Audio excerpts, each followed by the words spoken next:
ఆకాశవాణి వార్తలు చదువుతున్నది భమిడిపాటి శరజ్జోత్స్న. ముందుగా ముఖ్యాంశాలు. సీమాంతర ఉగ్రవాదాన్ని ప్రోత్సహిస్తున్న పాకిస్తాన్ తీరును భారత్ తీవ్రంగా ఖండించింది. వచ్చే కొద్ది నెలల్లో దేశ ప్రజలకు కోవిడ్-19 వ్యాక్సిన్ అందుబాటులోకి వస్తుందన్న విశ్వాసాన్ని కేంద్ర వైద్య ఆరోగ్య శాఖ మంత్రి హర్షవర్ధన్ వ్యక్తం చేశారు. ఈ రోజు జరుపుకుంటున్న ఛట్ పర్వదినాన్ని పురస్కరించుకుని రాష్టపతి రామ్నాథ్ కోవింద్, ఉపరాష్టపతి ఎం వెంకయ్యనాయుడు సహా అనేక మంది ప్రముఖులు ప్రజలకు శుభాకాంక్షలు తెలియజేశారు. ఛట్ పూజ రోజు సూర్యాన్ని ఉపాసించే ఆనవాయితీ ఉందని కోవింద్ తమ సందేశంలో పేర్కొన్నారు. ప్రపంచ ఆర్థిక వ్యవస్థ నెమ్మదిగా కోలుకుంటున్నప్పటికీ కోవిడ్-19 ఇన్ఫెక్షన్ తిరిగి విజృంభిస్తున్న దేశాల్లో ఆర్థిక రంగం మందగించే దాఖలాలు కనిపిస్తున్నాయని అంతర్జాతీయ ద్రవ్యనిధి వెల్లడించింది. వివరాలు. సీమాంతర ఉగ్రవాదానికి పాక్ దళాలు ప్రోత్సహిస్తున్నందున మన దేశం పాకిస్తాన్ను తీవ్రంగా విమర్శించింది. మన దేశంలోకి వచ్చే అక్రమ చొరబాటుదారులకు మద్దతునివ్వడం పాక్ దళాలు ఆపలేదని, 2003లో ఇరు దేశాల మధ్య కుదిరిన కాల్పుల నిలిపివేత ఒప్పందానికి కట్టుబడి ఉండాలని భారత్ పదే పదే హెచ్చరిస్తున్నా పాక్ పెడచెవిన పెడుతోందని భారత్ విమర్శించింది. పాక్ నుండి ఉగ్రవాదుల చొరబాటు, అక్రమ ఆయుధాల తరలింపు కొనసాగుతున్నాయని, పాక్ భద్రతా దళాల మద్దతు లేకుండా ఇది సాధ్యపడదని మన దేశ విదేశీ వ్యవహారాల శాఖ ప్రతినిధి అనురాగ్ శ్రీవాత్సవ చెప్పారు. ఈ నెల 14న పాకిస్తాన్ హైకమిషనర్ కార్యాలయ అధిపతిని పిలిపించిన మన దేశ అధికారులు నవంబర్ 13న ఎటువంటి కవ్వింపు లేకుండానే పాక్ మళ్లీ కాల్పుల నిలిపివేత ఒప్పందానికి విఘాతాలు కల్పించిందని తన అభ్యంతరాన్ని తెలియజేసింది. పాక్ చర్య వల్ల మన దేశానికి చెందిన 4 పౌరులు ప్రాణాలు కోల్పోయారని, 19 మంది అమాయకులు తీవ్ర గాయాల పాలయ్యారని మన దేశం పాక్కు తెలియజేసింది. కర్తార్పూర్ సాహిబ్ గురుద్వారాకు సంబంధించిన ప్రశ్నకు సమాధానమిచ్చిన శ్రీవాత్సవ హోంశాఖతో ఈ అంశాన్ని చర్చించామని చెప్పారు. కేంద్ర ఆరోగ్య శాఖ మంత్రి హర్షవర్ధన్ రానున్న కొద్ది నెలల్లో కోవిడ్-19 వ్యాక్సిన్ ప్రజలందరికీ అందుబాటులోకి రాగలదన్న విశ్వాసాన్ని వ్యక్తం చేశారు. పంపిణీకి సంబంధించి తాత్కాలిక మార్గదర్శకాలను తయారు చేశామని ఫిక్కీ వర్చువల్ సమావేశంలో పాల్గొన్న మంత్రి చెప్పారు. కోవిడ్ వారియర్ల తర్వాత 65 ఏండ్లకు పైబడ్డ వృద్ధులకు కోవిడ్ వ్యాక్సిన్ అందజేస్తామని మంత్రి ప్రాధాన్యత క్రమాన్ని గురించి వివరించారు. తొలి విడతలో వచ్చే సంవత్సరం జూలై, ఆగస్టు కల్లా 25 నుంచి 30 కోట్ల మందికి సరిపడా 400 నుంచి 500 మిలియన్ డోసులు సిద్దం కాగలవని డాక్టర్ హర్షవర్ధన్ చెప్పారు. ప్రధానమంత్రి నరేంద్ర మోదీ, భూటాన్ ప్రధాని లోటే షెరింగ్ ఈరోజు భూటాన్లో రూపే కార్డు 2వ దశను వర్చువల్గా ఆవిష్కరిస్తారు. గత ఆగస్టులో ప్రధాని భూటాన్ పర్యటన సందర్భంగా ఇరువురు ప్రధానమంత్రులు రూపే కార్డు మొదటి దశను ఆవిష్కరించారు. భూటాన్లో ఫేజ్ 1 రూపే కార్డుల సేవల వల్ల ఆ దేశాన్ని పర్యటించే భారతీయులు అక్కడ ఏటీఎంలను, వాణిజ్య సంస్థలతో జరిపే కార్యకలాపాలను సులభంగా వినియోగించుకోగలుగుతున్నారని విదేశీ వ్యవహారాల శాఖ ప్రతినిధి అనురాగ్ శ్రీవాత్సవ మీడియాకు తెలిపారు. రూపే కార్డ్ ఫేజ్ 2 వల్ల మన దేశంలోని అన్ని రూపే నెట్వర్కులు భూటాన్ కార్డుదారులకు అందుబాటులోకి వస్తాయి. దేశంలో కొత్తగా 45,882 మందికి కోవిడ్-19 సోకడంతో మొత్తం కరోనా కేసుల సంఖ్య 90,04,366కు చేరింది. గత 24 గంటల్లో 584 మంది కోవిడ్ బారిన పడి చనిపోవడంతో కోవిడ్ సంబంధిత కారణాలతో చనిపోయిన వారి సంఖ్య 1,32,162కు చేరుకుందని కేంద్ర ఆరోగ్య శాఖ వెల్లడించింది.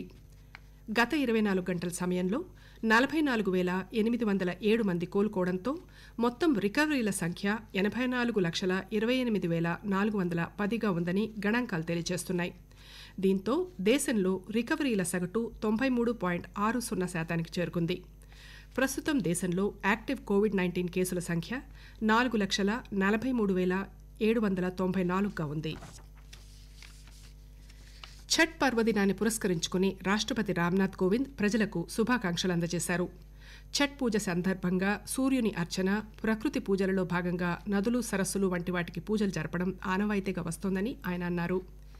కోవిడ్-19 మహమ్మారిని దృష్టిలో ఉంచుకుని ప్రజలు పండుగను సురక్షితంగా జరుపుకోవాలని, ప్రకృతిని, పర్యావరణాన్ని కాపాడడానికి కంకణబద్దులు కావాలని కోవింద్ పిలుపునిచ్చారు. ప్రజలకు ఛట్ శుభాకాంక్షలు అందజేసిన వారిలో సమాచార ప్రసార శాఖ మంత్రి ప్రకాష్ జవడేకర్, ఇతర ప్రముఖులు కూడా ఉన్నారు. ఛట్ పర్వదినం సందర్భంగా ఉపరాష్టపతి ఎం వెంకయ్యనాయుడు ప్రజలకు శుభాకాంక్షలు అందజేశారు. ప్రకృతి ఆనందహేళను సంబరంగా జరుపుకోవడమే ఛట్ పండుగ అని వెంకయ్యనాయుడు ట్వీట్ చేశారు.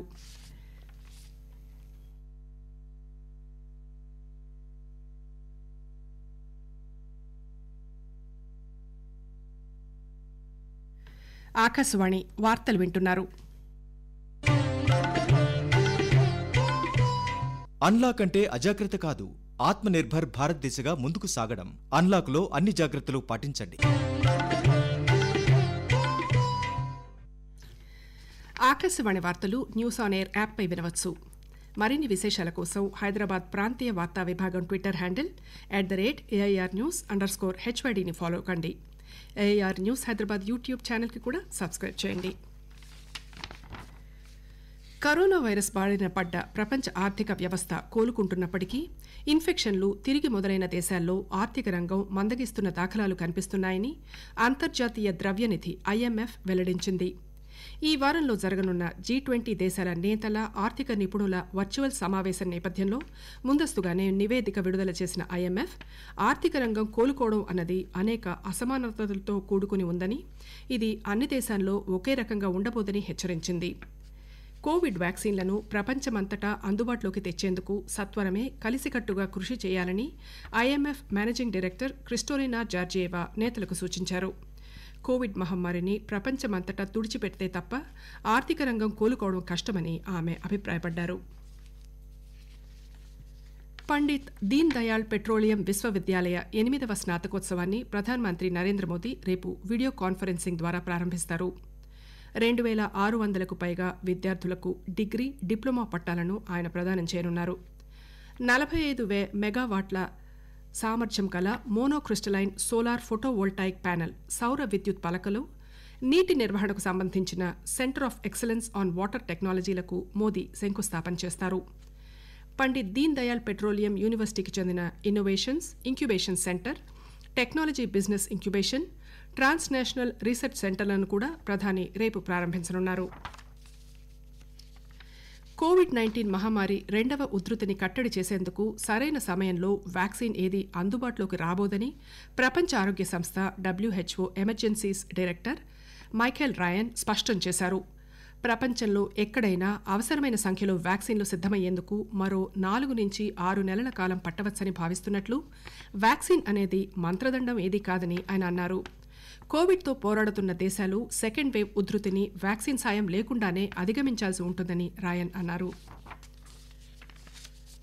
దేశ రాజధాని ఢిల్లీలో కోవిడ్ కేసులు పెరుగుతున్న నేపథ్యంలో కర్తార్పూర్లోని కోవిడ్ కేర్ సెంటర్లలోని 500 ఐసోలేషన్ బెడ్లను వచ్చే వారంలోపు ఆక్సిజన్ సదుపాయం ఉన్న బెడ్లుగా మార్చనున్నారు.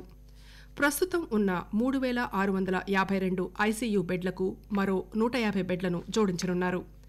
కేంద్ర హోంమంత్రి అమిత్ షా ఆదేశాల మేరకు ఢిల్లీలో వైద్య వ్యవస్థను మరింత పటిష్టం చేసేందుకు ఈ చర్యలు తీసుకుంటున్నారు. బుధవారం నాడు ఢిల్లీ కోవిడ్ పరిస్థితిని అమిత్ షా సమీక్షించిన అనంతరం 28,708కి పైగా RT-PCR పరీక్షలు జరిగాయి. నవంబర్ మాసం ఆఖరికి వీటిని రోజుకు 60,000 వరకు చేపట్టాలని నిర్ణయించారు. షాకూర్ బస్తీ రైల్వే స్టేషన్లో 800 బెడ్లు గల రైల్వే కోచ్లు వినియోగంలోకి రానున్నాయి. కేంద్ర భద్రతా దళం పోలీసు సిబ్బంది, డాక్టర్లు, పారామెడిక్లు వీటిని పర్యవేక్షించనున్నారు. భారత్ ఐరోపా సమాఖ్య EUల మధ్య 12వ ఉగ్రవాద వ్యతిరేక చర్యలు నిన్న వర్చువల్ వేదికగా జరిగాయి. భారత్ EU వ్యూహాత్మక భాగస్వామ్యంలో ఈ అంశం కీలకమైనది. ఈ చర్చలు మెరుగైన సహాయ సహకారాలను పెంపొందించుకునేందుకు దోహదపడగలవని ఆశిస్తున్నారు. ఉగ్రవాదంపై పోరు కొనసాగిస్తామని భారత్ EUలు పునరుద్ఘాటించాయి. సీమాంతర ఉగ్రవాదంలో పరోక్ష యుద్ధాన్ని భారత్ EUలు ఖండించాయి. 2022లో జరగనున్న ఇతర ముఖ్యమైన క్రీడా టోర్నమెంట్లని దృష్టిలో ఉంచుకుని సౌత్ ఆఫ్రికాలో జరగనున్న మహిళల T20 ప్రపంచ కప్ టోర్నమెంట్ను 3 నెలల పాటు వాయిదా వేస్తున్నట్లు అంతర్జాతీయ క్రికెట్ సమాఖ్య ICC తెలియజేసింది.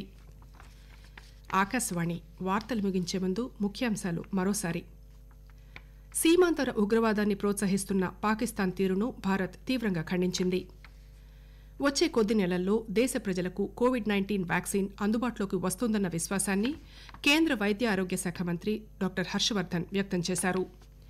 ఈ రోజు జరుపుకుంటున్న ఛట్ పర్వదినాన్ని పురస్కరించుకుని రాష్ట్రపతి రామ్నాథ్ కోవింద్, ఉపరాష్ట్రపతి వెంకయ్యనాయుడు సహా అనేక మంది ప్రముఖులు ప్రజలకు శుభాకాంక్షలు తెలియజేశారు. ప్రపంచ ఆర్థిక వ్యవస్థ నెమ్మదిగా కోలుకుంటున్నప్పటికీ కోవిడ్-19 ఇన్ఫెక్షన్ తిరిగి విజృంభిస్తున్న దేశాల్లో ఆర్థిక రంగం మందగించే దాఖలాలు కనిపిస్తున్నాయని అంతర్జాతీయ ద్రవ్యనిధి వెల్లడించింది. ఆకాశవాణి వార్తలు ఇంతటితో సమాప్తం.